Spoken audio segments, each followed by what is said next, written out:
Fies, batata do Dorival Júnior não vai demorar pra assar não, tá, cara? Já tá assando há muito tempo, na verdade, ganhou um fôlego aí com o título da Copa do Brasil e com o bom desempenho do time em algumas decisões, em alguns jogos aí decisivos. Não todos, mas alguns jogos decisivos, principalmente o título, né? O título que fez o Dorival ganhar realmente um fôlego que, se você for olhar o todo, ele não merecia esse fôlego. Ele não merecia esse crédito, né? A não ser pelo título, como ele foi no Flamengo e também no São Paulo.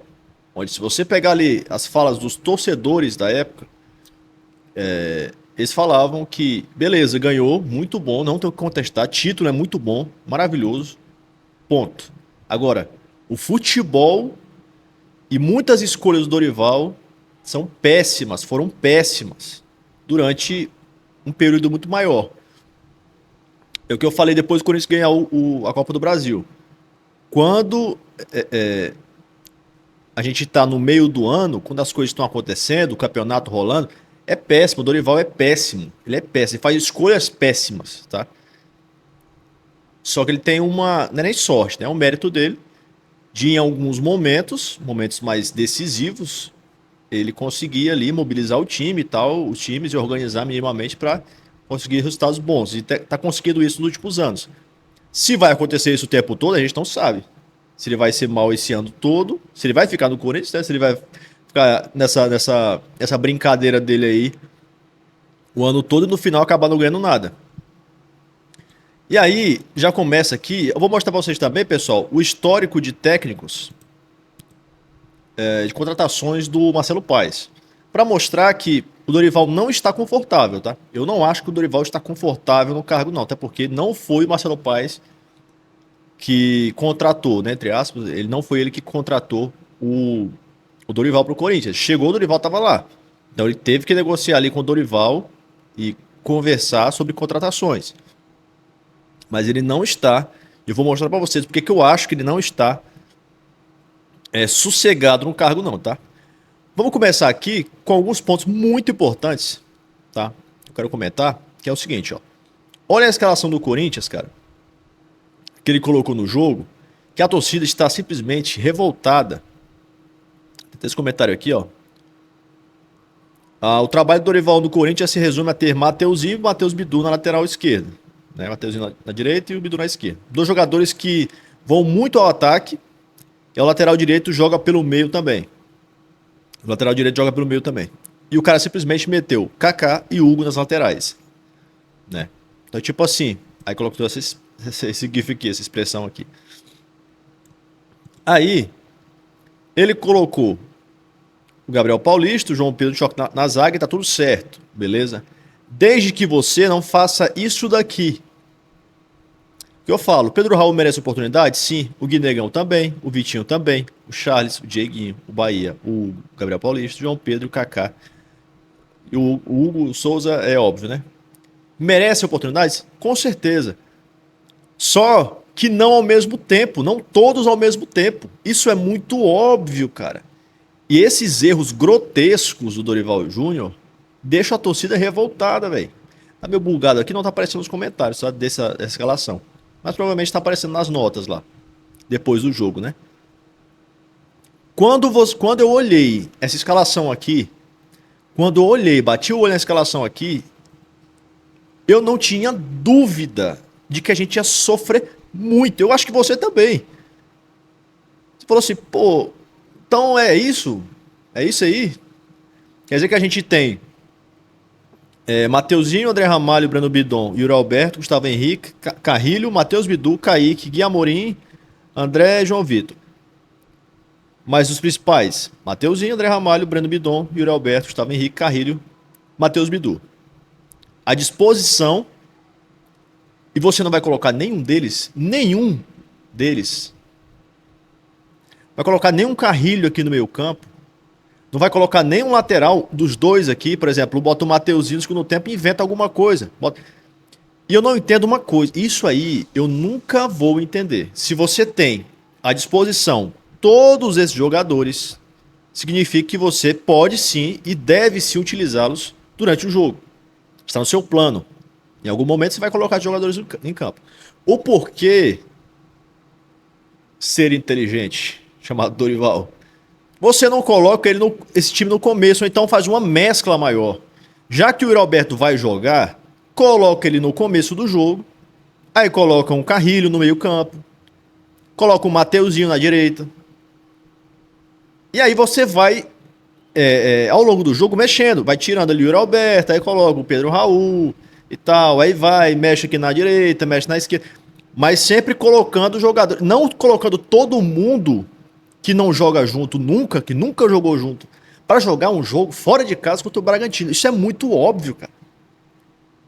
E esses erros grotescos assustam a torcida. Tipo assim, esse treinador é completamente sem noção. E é um, cara, um senhor no futebol. Ele já é muito experiente o Dorival Júnior. Muito. Pra poder fazer essas merda, cara. Essas cagadas. E aqui não tem o que reclamar. Eles tinham jogadores à disposição. Beleza, tá poupando. Tudo bem, mas você colocou. Se colocou é porque poderiam jogar. E é pior quando você coloca eles no segundo tempo, o time perdendo e precisando de resultado. É muito pior, porque eles têm que correr muito mais atrás do resultado. Cara, não tem lógica nenhuma. É muita burrice, cara. É muita burrice. Ó, o comentário do Bidu aqui. Independentemente de estarmos em início de temporada, o Corinthians não pode sofrer 3 gols da maneira como aconteceu. Foi um resultado negativo e inesperado para todos nós. Para todos nós, com certeza. Para nós, né, no caso. Reconhecemos a qualidade do adversário, mas cometemos erros que não poderiam ter ocorrido. Para mim, o maior erro foi a escalação. Porque quando ele mexeu no time, o time melhorou muito. Só que aí, meu amigo, é diferente, entendeu? É diferente. Aí ele tomou mais um gol porque é diferente. Não é a mesma coisa você colocar o time de cara, os dois eles enfrentando, e você colocar ao longo do jogo, cara. É totalmente diferente. Os caras entram ali, pra entrar no jogo demora um tempo, pra organizar. Aí entra aquele no vamos, vamos, bora, bora, né? Lança todo mundo pro ataque e a zaga fica exposta. É ridículo, velho. O problema pra mim não é o Hugo, não é o Kaká, não é o Charles, não é o Pedro Raul. São todos eles juntos. Esse é o problema. Se você coloca o Pedro Raul junto com o time titular, pelo menos mesclado, ele pode render muito mais. Se você coloca o Hugo junto com o time titular ou mesclado, você consegue utilizar ele de uma melhor maneira, ele fica menos exposto. Né? A fraqueza dele, técnica, fica menos evidente. Ó, defesa desequilibrada. Corinthians expõe fragilidade, sofre 3 gols pela direita. Nossa, que novidade. Quem que tava jogando pela direita, pessoal? No lateral? Kaká. Tá? Aí tem aqui os comentários. As notas, né? As notas. Caramba. Mas o que acontece, ó? Eu acho que eles não é que comprometeram demais, cara. Não é que eles jogaram muito mal. O Kaká jogou muito mal, ele errou tudo. Não, é porque não tem desenvolvimento. A tática não existe. O time não tem combinação, eles não sabem o que fazer juntos. Eles não conseguem jogar juntos porque nunca jogaram juntos. É um time desentrosado. Um time fraco, tecnicamente, e desentrosado. Com algumas boas peças. O Dieguinho, toda vez eu chamo de Thiaguinho, cara. O Dieguinho, cara, muito bem, cara. Merece muito mais oportunidade que tá tendo, tá? O Dieguinho merece muita oportunidade porque ele tem muita personalidade e qualidade. Não só personalidade. E não só qualidade. Né? Não é que todo mundo foi muito mal. O Gabriel Paulista até que achei ele mal, tá? Estreou muito bem, não. Mas tava parado, a gente pode dar esse crédito aí, beleza? Pelo histórico dele também. Deve ser um bom zagueiro. Não estreou bem, mas também não foi só ele que foi mal. Mas ninguém jogou assim absurdamente mal, na minha opinião. É que o time não tem encaixe, velho. Não tem encaixe. E aí pega um time do Bragantino, que, se não me engano, é o time titular, em casa e pronto. O óbvio aconteceu. E essas falas dele, ó, por exemplo, olha essa fala dele aqui sobre o Martínez. Vocês viram a notícia lá, né, de que o São Paulo sugeriu, né? Já que vocês querem o Alisson, manda o Martínez pra gente. Aí olha o jeito que o Dorival fala, em meio a esse imbróglio aí do Martínez lá na Venezuela. Bora ver aqui, ó. Acho que o Vessone perguntou aqui. Martínez, sua previsão, ele chega no Brasil até o final de semana? O Martínez é uma incógnita. Eu não sei. Até agora eu não sei, não tenho uma posição. Ó, o jeito que ele fala, tipo assim, parece que tá meio cagando pro cara, entendeu? A torcida não pode trocar Martínez pelo Alisson nunca. Pra escolher entre Dorival e o Martínez, eu escolho 1000 vezes o Martínez. Tá bem, com certeza. O Dorival, ele não Ele foi campeão, mas vocês percebem a diferença? Ele não tem crédito, ele não tem um mínimo de confiança da torcida, cara. Ele não merece essa confiança da torcida, não merece. Pela irregularidade da temporada dele no Flamengo, no São Paulo e no Corinthians. Entendeu? Conquistou os títulos, mas, cara, é assim que vai ser? A gente vai ficar torcendo para que um milagre aconteça quando a gente seja campeão com ele? Mesmo jogando mal? Tá aqui, ó, o Dorival odeia ele, Martins joga muito, Martins melhor que Alisson. Aí, pra falar do Alisson, Ave Maria. O Alisson deve ser o novo De Bruyne. Mas ele está no nosso rival nesse momento. Eu acho que nós temos que respeitar toda e qualquer situação. As diretorias, elas se conversam. Jogadores que interessam ao São Paulo, que sejam do Corinthians, ou o Corinthians se interessando por jogadores que sejam do São Paulo, as conversas, elas transitam naturalmente dentro de uma normalidade e de um respeito muito grande pelos diretores. Ó, Um grande jogador, mas ele está no nosso rival nesse momento. o que acontece? Por causa do Dorival Júnior, o Corinthians, tomara que o Marcelo Paes não faça essa cagada. E que a torcida faça barulho suficiente para não deixar isso acontecer. Por causa do Dorival Júnior, o Corinthians pode tirar um jogador identificado com a torcida, que é muito bom volante, que é o Martins. É meio louco, mas é muito bom, tá? Identificar com a torcida, já tá ali, a torcida já entende ele já entende o clube, tem tudo a ver com o Corinthians, na cara do Corinthians.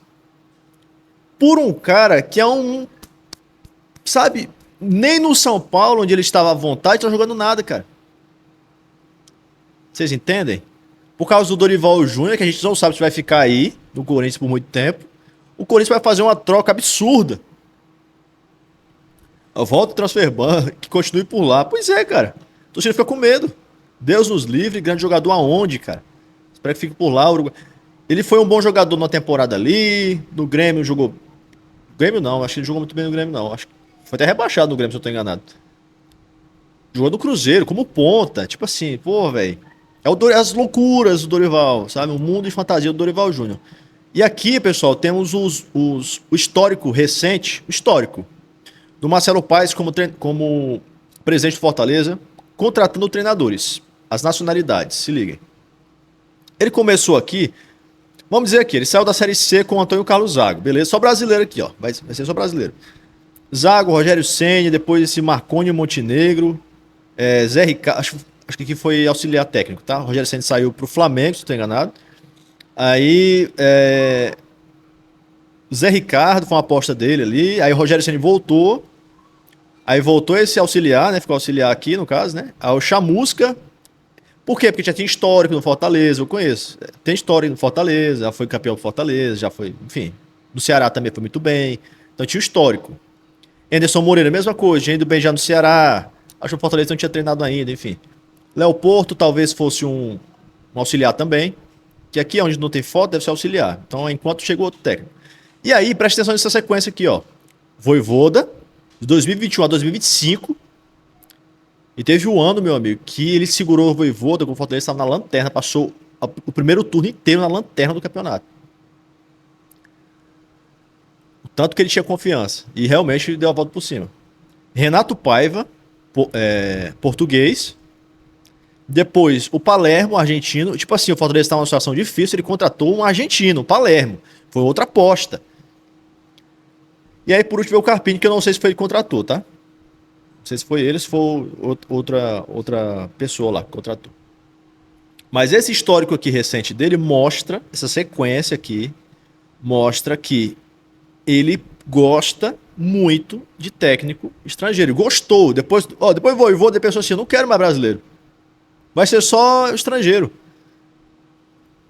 Entendeu? Hoje no Brasil eu não vejo treinador bom o suficiente, chegar no Corinthians e se arrebentar. Cara, eu não vejo nenhum treinador assim que me empolgue, sinceramente.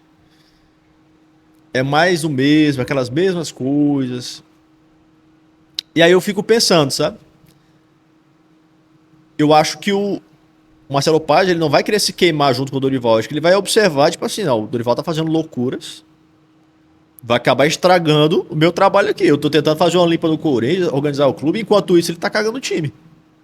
Tá fazendo coisas absurdas. E ele já tendo uma mentalidade mais evoluída. Uma mentalidade mais moderna. Eu acho que ele não vai aceitar isso por muito tempo, não. Que o Dorival abra os olhos, porque nem a torcida e talvez nem a diretoria do Corinthians vai querer segurar ele, porque, meu irmão, olha o que ele faz. Você fala, pô, o cara acabou de ser campeão. Beleza, mas ao longo do ano passado inteiro, o Corinthians fez um péssimo Campeonato Brasileiro. Péssimo. Ou seja, ele não é um técnico consistente. É muito inconsistente. Para a idade do Dorival, no futebol, pro tempo que ele treina times, de todo jeito aí no futebol, o cara ser tão inconsistente desse jeito é muito assustador. Ele devia ter um... Cara, tem técnico aí que todo ano consegue manter o seu time ali, ó. Uma média, porque o cara sabe jogar de forma regular e chega na decisão também, o cara é bom. Entendeu? Enfim, cara, é muito complicado, tá? Comenta a opinião de vocês, beleza? Sobre tudo isso aí. O que vocês acham? Vocês discordam, concordam em alguma coisa? Tamo junto. É nóis, torcer pra que... E a pressão aumentou agora pro Clássico, né? Tamo junto, vai Corinthians.